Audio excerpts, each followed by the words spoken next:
Assalamualaikum warahmatullahi wabarakatuh. Alhamdulillahi wahdah mawsufun bikulli kamalin munazzahun an kulli naqsin jami'ul kamal ghaniyun amman siwah. Wassalatu wassalamu ala asayyid al-kamil bil fadail alladhi khassastahu fil azal bisahibi jam'i sifatil kamaliyah munfaridi fi khalqihi wa khuluqihi bi ashrafil khususiyah an-nabiyil ummiyi al-habibil alil qadril adimil jah walam yahlukil khallaqu khalqan mithlah la qablahu wa la ba'dahu afdal minhu wa akram manzilatahu 'inda hadrati sultanil mamlakatil ahadiyah wa ja'altahu wasitatul udhma li ahli la ilaha illallah sayyidina Muhammadur Rasulullah sallallahu alaihi wa ala alihi wa sahbihi fi kulli lamhati wa nafasin adada ma wasi'ahu ilmullahi amma ba'du. Hadratil muhtaram al-mukarramun, para sesepuh, bini sepuh, para alim ulama, para habaib, khususnya keluarga dari sesepuh Al-Hamidiyah, Al-Hamid. Maaf apabila saya tidak bisa menyebutkan satu persatu, tidak berarti mengurangi hormat takdim kita kepada para beliau. Dan yang saya hormati Rais atau Suriah Nahdlatul Ulama Jakarta, Bekasi, Jakarta ya. Beliau Kiai Muhyiddin beserta jajarannya, dan yang saya hormati Bapak Kapolda Jakarta yang diwakili oleh saudara kita ini Bapak Yudi Kabar Intelkam, dan yang saya hormati bapak-bapak dari instansi pemerintahan sipil TNI Polri yang selalu kita banggakan. Hadirin wal hadirat rahimakumullah. Malam ini malam satu yang sangat bahagia. Kenapa tidak? Setiap maulud akan menyambungkan umat kepada nabinya. Al-ittisaliyah. Hubungan kita kepada baginda Nabi Sallallahu Alaihi Wasallam. 5 waktu itu kita sudah berhubungan. Di antaranya dalam tahiyat berapa kali kita menyebutkan Assalamualaikum ayuhan nabiyyu wa rahmatullahi wa barakatuh. Kalau dilihat dari segi nahwu ataupun balaghah, kalimah yang mengandung mukhatab Assalamu alayka seolah-olah beliau itu di depan kita. Assalamu alayka ayuhan nabiyyu wa rahmatullahi wa barakatuh. Karena apa? Ada mukhatab. Lain daripada itu, kita diperintah untuk membaca sholawat. Berhubungan lagi tali silaturahmi kita kepada baginda Nabi Sallallahu Alaihi Wasallam. Dan di dalam kubur Nabi Sallallahu Alaihi Wasallam, di situ ada penjaga yang khusus malaikah menerima salamnya umatnya baginda Nabi Sallallahu Alaihi Wasallam. Dan cara menyampaikannya hebat. Bukan individu yang membaca selawat saja, bahkan disebutkan sholata fulan bin fulan ya Rasulullah. Bapaknya ikut tersanjung.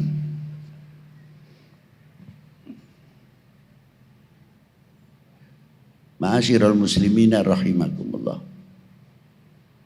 Bila hubungan ini tersambung dengan baik, tali temali ini sambung dengan baik.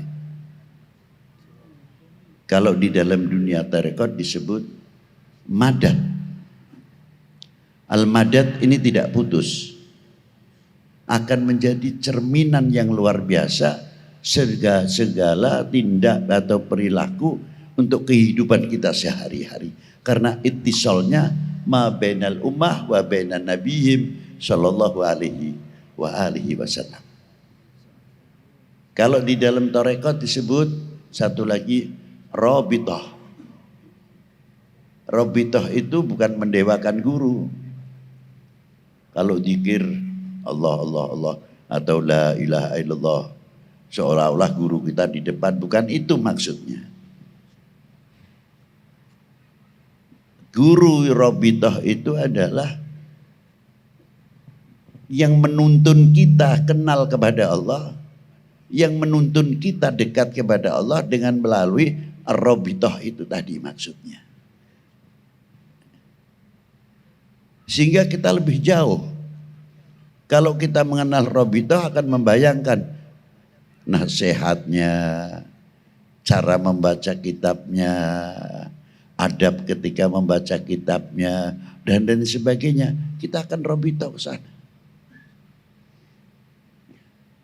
Bila mana anak murid selalu mengingat atas jasa-jasa para gurunya, insya Allah akan terkendali dari perbuatan-perbuatan yang tidak terpuji. Karena apa? Min barakatil rabithah. Itu baru tingkat guru. Bagaimana ketika kita kepada baginda Nabi sallallahu alaihi wasallam. Kita bisa membuka tarikh-tarikh bagaimana. Rasulullah didatangkan, laqad ja'akum rasulun min anfusikum azizun alaihi ma anittum harisun alaikum bil mu'minina raufur rahim. Ayat sambungannya tugasnya lagi. Arsalahullahu ila kafatil khalqi jinnan wa insa basyiran wa mubasyiran wa nadhira bil huda wa dinil haqi ila akhiril ayat. Satu lagi, bu'ithu li utamima makarimal akhlak. Menyambung. Intinya dari mana sumbernya itu? Dari laqad ja'akum rasulun min anfusikum azizun, di sini hebatnya.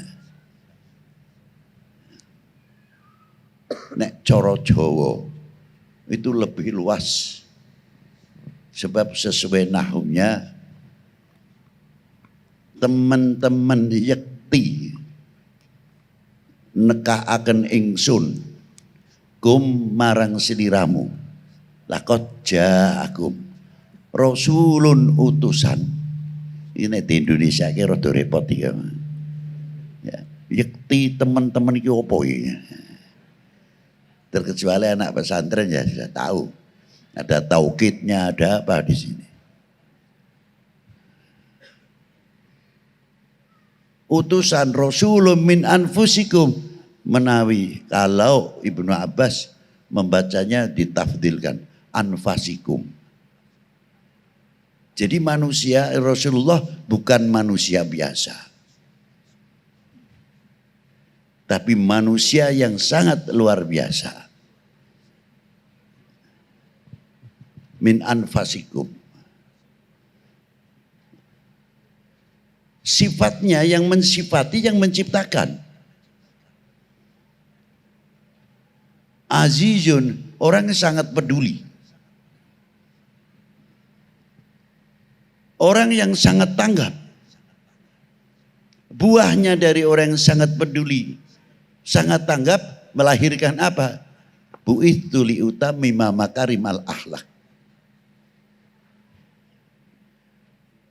Orang yang sangat tanggap, azizun alaihi ma anittum harisun alaikum bil mu'minina raufur rahim. Buahnya akan melahirkan bil mu'minina raufur rahim. Itu baru satu ayat. Kita ambil. Dibuktikan oleh apa pedulinya Rasulullah? Kalau kita bisa meniru apa yang ada di dalam surat atau ayat-ayat yang menerangkan kebesaran baginda Nabi Shallallahu Alaihi Wasallam, kita mewarisi sedikit bagaimana kita memandang al-mu'minin bil mu'minina raufur rahim, dengan bekal azizun alaihi ma'anitum harisun alaikum. Tumbuhkan hati kasih sayang yang luar biasa, melihat orang mukmin dengan kacamata apa? Ruhama. Melihat dengan mukmin dengan kacamata apa? Lutofa. Penuh kasih sayang. Tidak ada dunia ini rame. Tidak ada dunia ini perpecahan. Karena apa? Kasih sayang yang didahulukan. Persaudaraan yang didahulukan oleh Rasulullah Sallallahu Alaihi Wasallam, terayomi, terangkul dan sebagainya. Nah, dibuktikan pada waktu zaman Rasulullah Sallallahu Alaihi Wasallam umur 25 tahun, bahkan belum ada wakil ba'du riwayah, seorang pemuda dalam melihat situasi perpecahan itu sangat mengancam. Kondisi itu sangat menekan. Apa masalahnya? Hanya memasukkan Hajar Aswad. Berebut antar gobail-gobail. Dunia Arab pada waktu itu fanatik terhadap gobailnya. Jangan tanya, sukuismenya kuat sekali. Bahkan sampai ke perkawinan. Antar gobail ini dianggap rendah, lalu dipinang oleh gobail yang lebih rendah lagi. Atau gobail ini tinggi. Bisa terjadi pertempuran, peperangan. Karena muta'asibin. Kefanatikan yang hidup pada waktu itu. Nah, gobail-gobail yang ternama pada waktu itu merasa paling terhormat, harus dia yang memasukkan Hajar Aswad. Yang satu lagi tidak terima, harus saya. Karena saya bani ini, bani ini, bani ini. Dan lain sebagainya. Jadi jangan kaget, dari dulu sudah ada begitu itu. Akhirnya sepakat, untung-untung pada waktu itu ketua gobail-gobail setuju. Sepakat bahwa barang siapa waktu subuh yang masuk pertama di komplek masjid di Masjid Ka'bah dan seorang pemuda dan tidak pernah bohong. Ternyata yang masuk pagi hari baginda Nabi SAW. Dari situlah digelar Al-Amin, yang terpercaya. Orang yang jujur, orang yang amanah. Tapi egoisme tidak terakhir pada diri Rasulullah Sallallahu Alaihi Wasallam. Saya sudah terpilih, harus saya. Lainnya odds, tidak. Gelarnya, sorbannya digelar. Semua ketua suku diambil, Hajar Aswadnya taruh di tengah. Bareng-bareng kita angkat yuk. Nanti yang masuk kan Rasulullah langsung tapi cara mengangkatnya kebersamaan. Contoh yang luar biasa. Sekarang yang kita tanyakan, kemana Al-Amin itu? Menjadi pemersatu umat, menjadi pemersatu bangsa. Dengan adanya kekuatan ukhuwah akan memperkuat ketahanan nasional, khususnya negara kami Indonesia tercinta. Sudah ada dari dulu contoh yang luar biasa. Mestinya ini menjadi cermin. Maka dibawa oleh siapa? Oleh tokoh-tokoh ulama para pendahulu. Beliau hidup masih muda sudah begitu luar biasa. Sampai kepada masa hijrah memberikan satu percontohan yang luar biasa. Ringkas saja, mengapa Rasulullah dihijrahkan tidak di semenanjung Arabia yang culture-nya sudah lebih maju setapak dibandingkan Arabia itu sendiri? Apa sebabnya? Ada sebab. Rasulullah hijrah itu bukan tekanan karena boikot ekonomi atau yang lain, tidak. Ada atau tidak, tetap Rasulullah hijrah karena wahyu, bukan karena itu. Tidak ada hijrah itu unsur keterpaksaan. Langsung minallah yang menghendaki. Tinggal kita mau menganalis mengapa di Yathrib bukan di semenanjung Arabia. Ternyata Yathrib sudah menghubungkan ke timur jauh 3000 tahun yang lalu sebelum Masehi.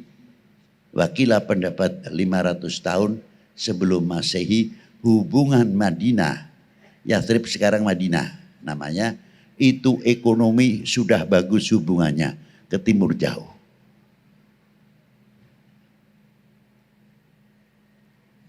Langsung dari situ juga India termasuk. Jalan itu disebut Jalan Sutra. Termasuk India, nanti ujungnya Indonesia. Putarannya. Termasuk jalan-jalan sutra.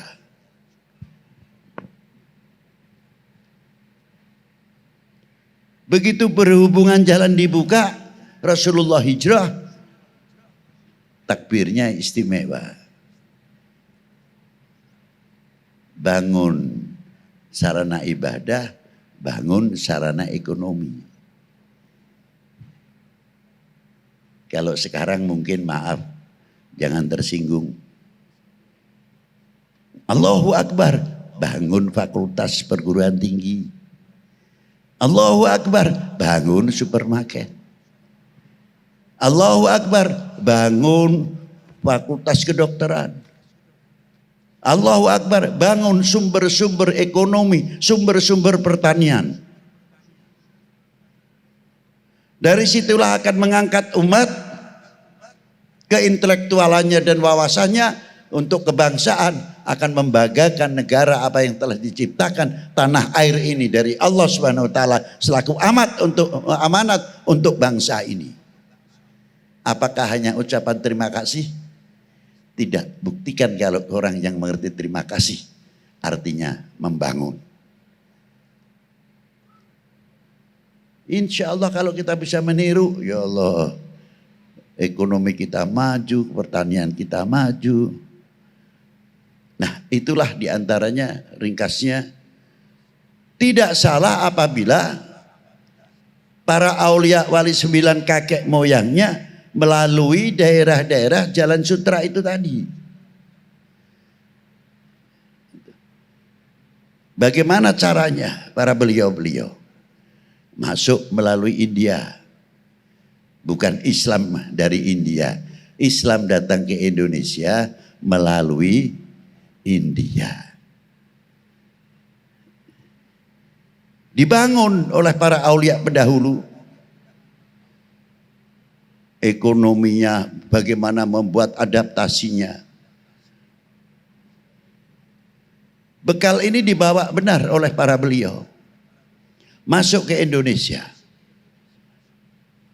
Membangun sarana-sarana ekonomi dan pertanian. Padahal pada waktu itu pemerintahannya belum Muslim. Masih Brawijaya, yang satu Pejajaran, dan lain sebagainya. Tapi di antara wali-wali itu ada yang diangkat Menteri Ekonomi oleh Brawijaya dan Menteri Pertanian. Siapa? Al-Malik Ibrahim. Yang ngangkat lain agama, yang diangkat beda agama. Malik Ibrahim, yang satu Ibrahim Asmarokondi. Beliau Menteri Keuangan. Income yang masuk luar biasa. Mampu pada waktu itu membangun. Walaupun tidak mulus.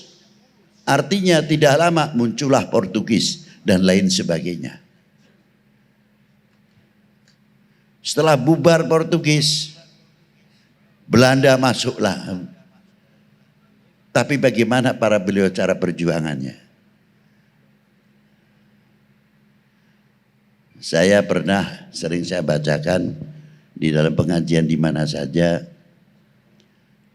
Saya itu kagum sama guru saya. Sayyidi Syekh Muhammad Abdul Malik. Kalau mau makan itu rapi orangnya. Dia seorang waliullah luar biasa. Kalau makan dahar paling tidak pakai kuku. Kalau enggak pakai kaos yang ada lengannya, rapi kopiahnya, sarungnya, padahal mau makan. Lama-lama saya terpancing juga. Namanya santri. Jadi saya tanya, Yun sewu yai, kula nyuwun dipun ulang tata caranipun mam. Yai maaf, saya minta diajarin bagaimana caranya adabnya kita makan. Jawab guru saya, Aye atau Habib, saya makan itu bukan kita menghormati atau mengkultuskan nasi atau minuman. Air ini makhluk, nasi pun makhluk. Jadi kalau mau mencari kesyirikan, tidak usah jauh-jauh. Kalau kita mempunyai iktikad, orang tidak makan mati, itu termasuk syirik. Kalau kuburan terlalu jauh. Kok kuburan jadi sasaran terus? Ya.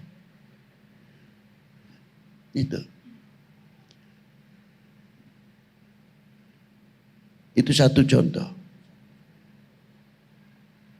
Saya nasi ataupun air minum ini, saya menghargai pakai pakaian yang demikian, menghargai si pemberi rezeki. Adab mau makan saja sudah sejauh itu. Dan kalau satu butir nasi ini jatuh, selagi tidak madorot, diambil. Kata guru saya, sebutir saja, jangankan lagi sebutir. Seper dari satu butir nasi, kami tidak mampu membuatnya. Siapa yang menciptakan? Allah Subhanahu wa ta'ala. Hormatilah yang menciptakan. Ya pantas makannya manfaat. Ditaruhkan nih. Yang sekiranya madarat nanti dipisahkan. Dikumpulkan oleh beliau. Yang kedua, Habib, satu butir nasi ini yang andil tangannya banyak. Dari mulai mencangkul, membajak sampai jadi nasi. Banyak sekali yang ikut andil. Makanya doanya pantas. Kalau lafalnya jamak. Allahumma barik lana. Bukan Allahumma barik li. Allahumma barik lana. Ya Allah, semoga engkau memberkahi kami semuanya. Yang mencangkul dapat. Yang membajak dapat. Yang mentabur, tebar dapat. Sampai jadi nasi pun yang menanak nasi masuk di dalam Allahumma barik lan. Berarti kita sudah dididik kepedulian sejauh mana antar kita, khususnya al-mu'min akhul mu'min, al-muslim akhul muslim. Kalau kita sadar, ya Allah ya Rabb, jauh dari segala perpecahan kok. Sebab kita doakan terus dengan Allahumma barik lana itu menghilangkan kotoran-kotoran hati suudon kita kepada sesama kita. Kalau orang mau mendoakan sudah ke teman kita sendiri walaupun kayak apa, itu menandakan hatinya bersih. Itu hebatnya. Ma'asyiral muslimin rahimakumullah. Tidak cukup dari itu. Diteruskan doanya. Minta diselamatkan daripada api neraka. Bima razaqtana wa qina adzabannar. Sinambung. Lalu guru saya meneruskan. Habib, gimana? Agama ini masuk ke Indonesia. Al-Islam khususnya bukan oleh tangan satu orang kiai, pewaris Nabi, bukan satu wali. Ratusan para aulia di Indonesia. Dari mulai Jamaluddin Hussein. Yang ikut andil besar para aulia bagaimana menghadapi Portugis pada waktu itu. Sampai jatuhnya Malaka. Mengapa Malaka jatuh? Padahal luar biasa. 1511 Masehi. Digembosi dari dalam. Supaya tidak percaya dengan ulamanya, tidak percaya dengan aparatur negaranya, terus dihembuskan. Itu sebab musababnya. Sultan Mahmud kalau tidak salah zaman itu sudah kurang mendapatkan kepercayaan. Itu sengaja. Dari situlah jatuhnya Malaka. 1511. Sejarah itu penting. Itu bagian meringatkan kita. Demak diantaranya. Setelah Kanjeng Sultan Trenggono, selesai. Karena apa? Perang saudara. Kakak adik satu kandung tidak akur. Antem-anteman sendiri. Akhirnya Demak pindah kemana? Ke Pajang. Ini tuladan contoh untuk kita. Supaya buka mata, pikiran jalan. Saya bertanya terkadang, Pak, maaf. Jawab yang tegas, mau enggak? Mau enggak? Rela atau tidak kalau Indonesia ini pecah? Jawab yang keras. Setuju sekali. Gimana Pak Polres? Pak Deni, Pak Ramil, sepakat kan? NKRI harga harus tanamkan ke anak-anak kita itu. Itulah. Ini satu contoh luar biasa yang dirintis oleh para beliau. Tidak lama Portugis, kejadian Demak selesai. Ulama kita tidak tinggal diam. Pejuang para tokoh kita tidak tinggal diam. Bagaimana cara membangkitkan, membangun, merasa mencintai kepada bangsa, mencintai kepada republik ini. Dulu masih belum ada republik. Bagaimana caranya? Bagaimana cara merintisnya? Entah di Jakarta masih ada atau tidak. Kalau di Jawa sebagian masih pakai. Di antaranya kalau bangun rumah, tengahnya itu pasti kasih merah putih. Sebagian masih ada tidak? Ada ya. Kasih janur, tiwu atau tebu, pisang, kelapa, padi, dan lain sebagainya. Nanti ketika mengangkat, merah putihnya mau dipasang, pakainya panggang ayam, baca doa. Itu casing. Sebenarnya penutup. Sebab kalau langsung, instansi pemerintahan Hindia Belanda pada waktu itu jelas benderanya mereka. Lalu mendadak kita pasang merah putih, walaupun dibungkus, gubetkan di situ, pasti kena dampaknya.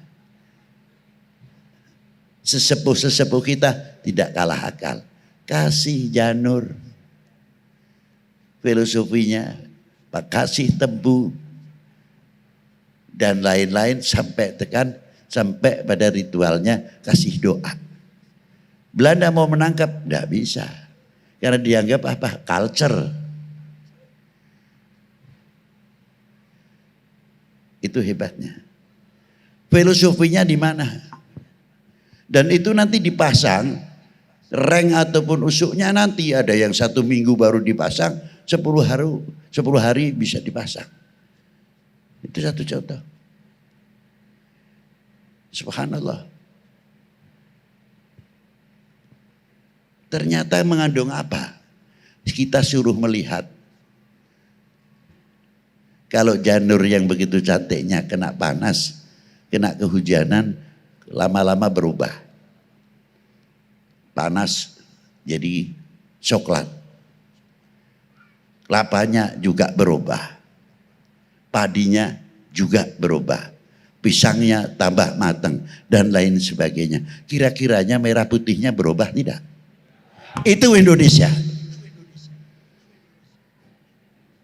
Diangkat dari jauh oleh para ulama-ulama pendahulu. Bagaimana menanamkan, merasa menghargai Handar Beni.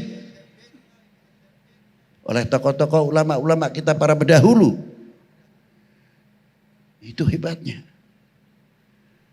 Dan sampai sekarang budaya itu sebagian masih diperkuat supaya kita tidak melupakan sejarah. Kelihatannya simpel sepele, tapi berat. Ma'asyiral muslimina rahimakumullah. Inilah para ulama-ulama, para aulia-aulia, para pendahulu. Sampai terkadang saya itu ditanya, Beb, istimewanya ziarah Wali Sembilan itu apa? Mau jawab, karomah sudah umum, ambil barokah ya sudah. Saya jawabnya, saya itu sebetulnya kalau ziarah Wali Sembilan cuma satu sajalah, malu. Malu. Loh Beb, kok malunya di mana? Ya kalau barokah karomah kan sudah umum. Malunya di mana Beb? Ini loh. Saya pengalaman ziarah Wali Sembilan. Tidak ada satupun makam Wali Sembilan itu yang sepi. Sudah dikubur sekian ratus tahun. Sunan Ampel, Sunan Giri, Malik Ibrahim, sampai Bonang, Sedayun Derajat, sampai Kalijogo, Demak, Kudus Murio, sampai Gunung Jati, sampai Banten. Masih bisa bangun ekonomi kerakyatan. Ada tidak kuburan Wali Sembilan yang sepi? Semua ramai.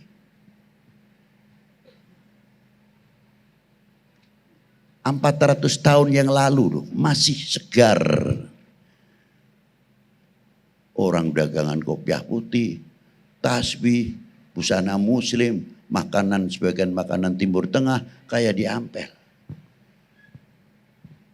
Orang mati masih sempat membangun ekonomi kerakyatan, masih mampu memberi makan orang yang hidup. Lalu kita bisa apa? Lalu kita apa? Kontribusi kita itu apa? Untuk al-Islam. Kontribusi kita untuk al-Islam apa? Kontribusi kita untuk bangsa ini apa?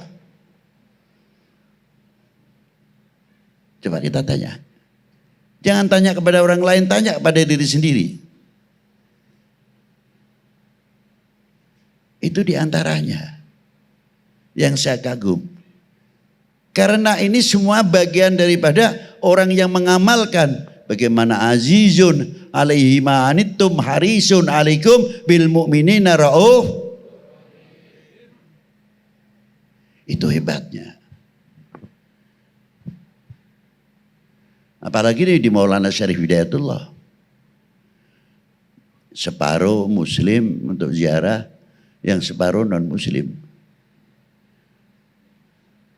Yang non muslim macam-macam pahamnya dan keyakinan serta kepercayaannya. Dari menyan yang paling kecil sampai besar. Lilin yang pendek sampai yang panjang. Tidak ada keributan. Sesuai. Yang satu punya kita, muslim. Yang zikirnya ngebut. Yang zikirnya berat. Yang zikirnya lembut, komplit. Dari suara yang paling berat. La ilaha illallah. La ilaha illallah. Udah lagi sampai melengking. Ada yang ngebut lagi. La ilaha illallah. La ilaha illallah. Allah. Padahal kalau kita dengarkan itu, apa iki hurufe kok. Bingungi kita dengar itu. Yang satu lagi, la ilallah, kayak lari maraton aja. Yang satu lagi, Allahu Allah, Allahu Allah. Yang sana kelompok lagi, ya latif, ya latif, ya latif, ya latif. Anehnya aja ada yang bertikai. Yang tahlil-tahlil, yang selawat-selawat. Tidak ada yang saling menuding. Ente rombongan ente dikir seenaknya. Biasa saja kalau dikir pakai la ilaha illallah. La ilaha illallah. Dada saya sesak nih. Biasa aja biasa. Aduh. Ini yang sedang ribut sendiri belakang ngebut. Illallah. La ilaha illallah, la ilaha illallah. Ini lagi ngebut, udah karuan. Lo kalau nggak ngebut gak dapat banyak bang. Tidak ada, damai isinya.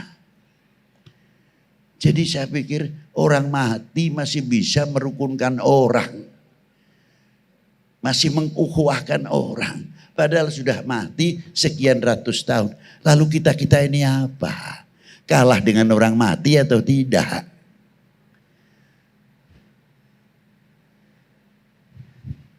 Tidak usah jauh-jauh, luar Batang. Subhanallah. Nampak sekali karomahnya bagaimana luar Batang. Belum kita ke Maulana Hasanuddin Al-Bantani. Maka dari itu ma'asyiral muslimin rahimakumullah. Saya ingat tadi guru kita Mbah Kiai Muhammad Abdul Malik. Setelah saya pelajari, saya diingatkan dari satu ayat. Ini ayat kunci. Kalau ingin kenal sama Rasulullah lebih jauh. Qul in kuntum tuhibbunallah fattabi'uni yuhibbukumullah. Ini Rasulullah diperintah oleh Allah Ta'ala. Fattabi'uni, langsung. Tidak menggunakan lafzul jama'. Ikuti saya, tegas.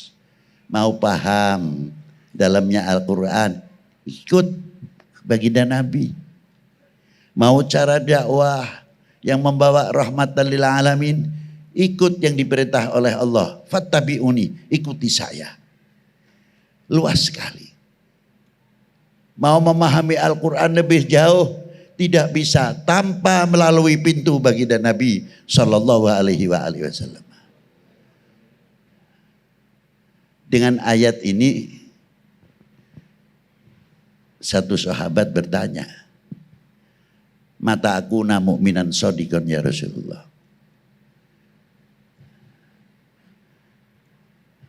Sejauh mana kita dikategorikan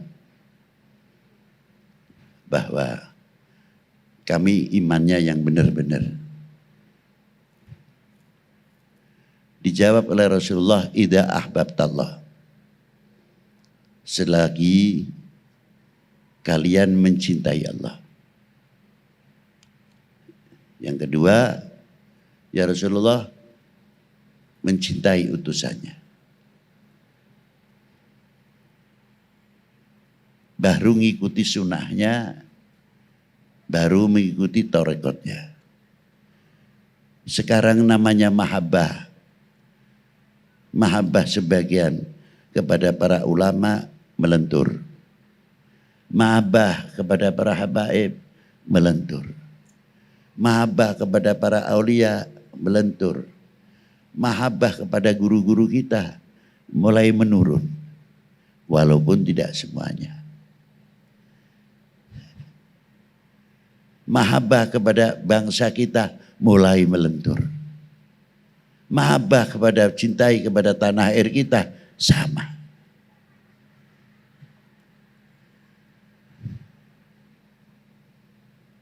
Ini yang perlu kita benahi, perlu kita dandani. Kita perbaiki. Supaya bangkit kembali. Mahabbah itu sumber luar biasa. Orang itu kalau mahabbahnya kuat, mulutnya akan terjaga, telinganya akan terjaga, matanya akan terjaga. Tidak mungkin akan membuka aibnya orang yang dicintai. Itu ciri khas.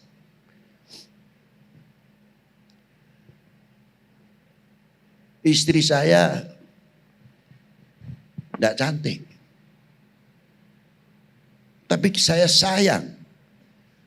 Demen, bener. Tidak pernah mengatakan, kalau istri saya sih jelek apa adanya aja. Tidak mau. Istri saya cantik. Karena apa? Al-mahabbah. Tapi secantik apapun, kalau sudah hilang mahabbahnya, pasti yang akan dibuka aibnya. Itu intinya mahabbah di situ. Kita diberi oleh Allah Subhanahu wa taala kemakmuran apa yang ada kepada intelektualnya dunia Islam dan bangsa ini. Kesuburan apa yang ada dalam bangsa ini. Tapi kalau kita sudah melentur, ya paling asik merendahkan nama bangsa kita sendiri. Sayang Indonesia, sayang Indonesia. Lebih bangga membanggakan orang lain. Mestinya kita harus menutupi segala kekurangan-kekurangan apa yang ada pada diri kita. Sehingga tidak ternganga dijadikan kesempatan orang yang tidak suka khususnya kepada Indonesia, siapapun. Nah, yang mencintai itu sangat penting sekali. Kalau ini sudah melentur, maka terusannya apa? Mengikuti sunnahnya, tarekatnya. Kalau orang mengikuti sunnah Nabi dengan kecintaannya luar biasa, tidak mikir pahala. Cuma yang dipikir cuma satu, besok kita sama Rasulullah, enggak ya. Yang diinginkan cuma ingin berkumpul dengan baginda Nabi SAW. Tidak tanya ini pahalanya apa, ini pahalanya apa, tidak. Percaya penuh dengan orang yang dicintainya. Itu mahabbah. Nah, tengahnya itu ada. Tengahnya itu ada apa diantaranya? Ini menjadi peringatan kita. Waliyatafatun nas fil iman ala qadri tafahudihim fi mahabbati. Kadar bobot iman seseorang tergantung kecintaannya kepada aku. Oknum manusia yang mau menghancurkan umat Islam khususnya umat beragama pada umumnya dan akan menghancurkan bangsa dan negara ini di balik maknanya. Awalnya maknanya kadar bobot iman seseorang tergantung kecintaannya kepada aku, artinya Rasulullah. Nah kalau dibalik berarti kalau mau menghancurkan umat Islam khususnya, umat beragama umumnya, hancurkan cintanya kepada tokoh agamanya, hancurkan kecintaannya kepada ulamanya, aulianya khususnya baginda Nabi SAW. Hancurkan dulu, nanti umat itu paling gampang dipecah belah. Seandainya kamu mau menghancurkan bangsa ini, jauhkan kepercayaan masyarakat, bikin masyarakat supaya tidak percaya kepada pemerintahnya, aparatur negara, kepada TNI-nya, kepada polisinya. Terus diorbitkan. Ketika kita duduk bersama dengan TNI Polri, ada acara Maulud Nabi dan lain hari-hari besar, jarang diorbitkan. Tapi nanti ada oknum satu dari polisi ataupun TNI, terus dikembangkan begitu. Betul? Betul?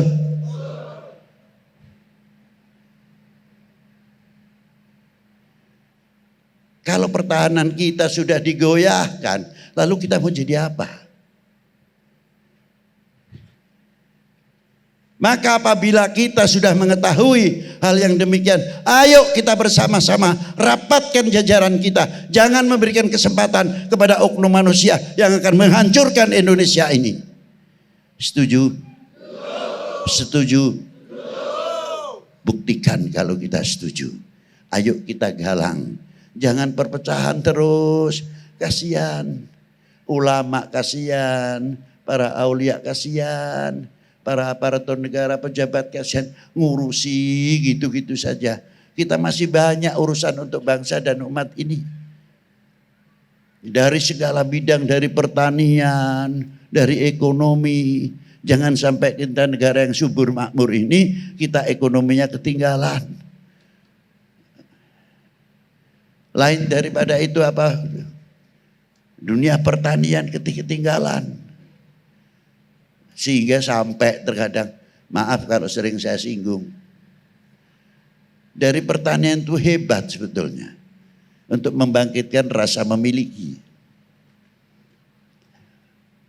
Jambu ditanam di Indonesia, besar di Indonesia, yang dapat nama orang lain, jambu Bangkok.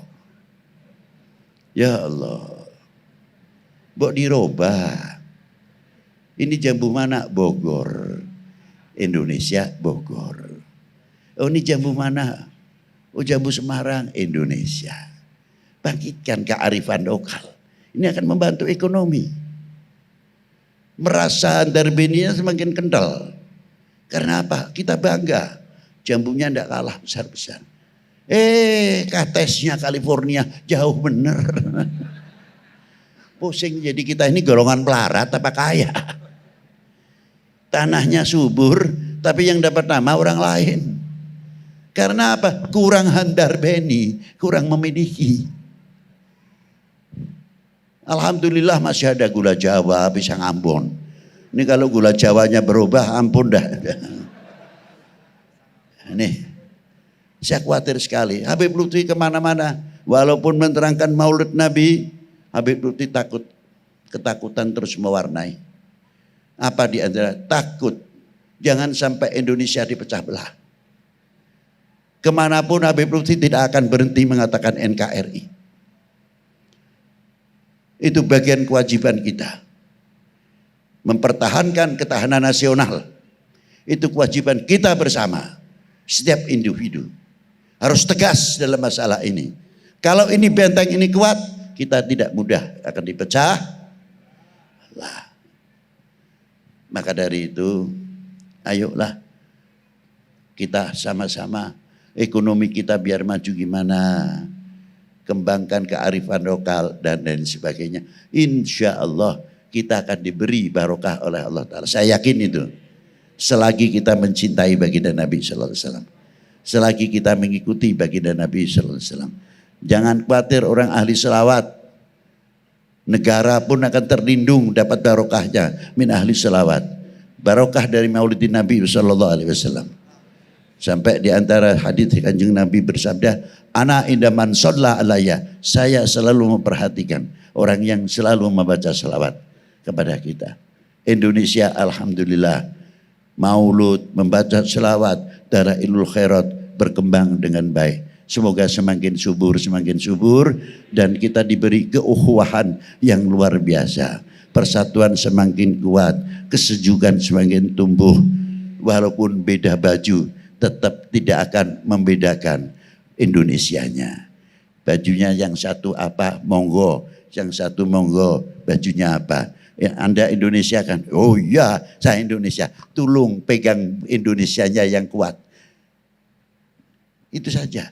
Insya Allah kita akan semakin kuat.